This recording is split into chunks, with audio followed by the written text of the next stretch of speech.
Alessandro, quem é aquele ali de preto? Ele tá de bobeira ali, ó, porque vão acertar aqui, ó. Ai, meu Deus!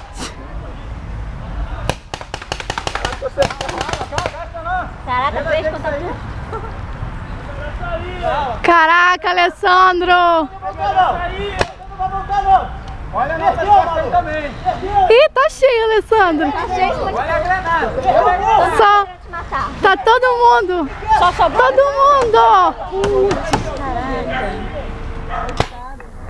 Ai, coitado. Ih, Alessandro, tá tudo cheio aqui de mirona aqui. Pegou o negócio? Pegou o negócio? Não. Só escutem. Só escutem. Não dá nada não, que aí eles não sabem onde eles estão. Tá. Gasta não, gasta não.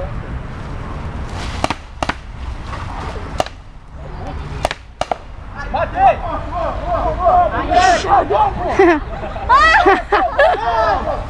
Vai, aqui é matador!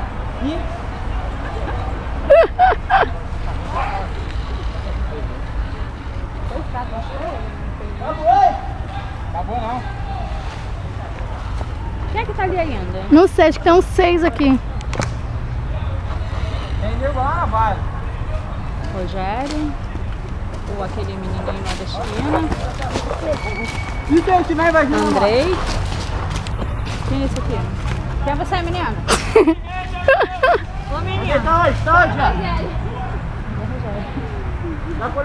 Na colocação desse bandido aí. Mais um lá. Aquele lá. Filhotinho. Mãe.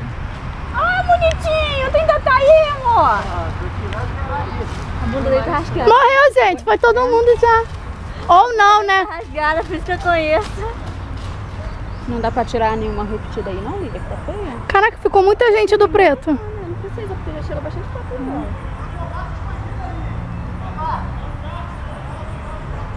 E o Hugo tá pra lá de lá. Ainda tá vivo ainda. Tá aberto? O Hugo tá em casinha.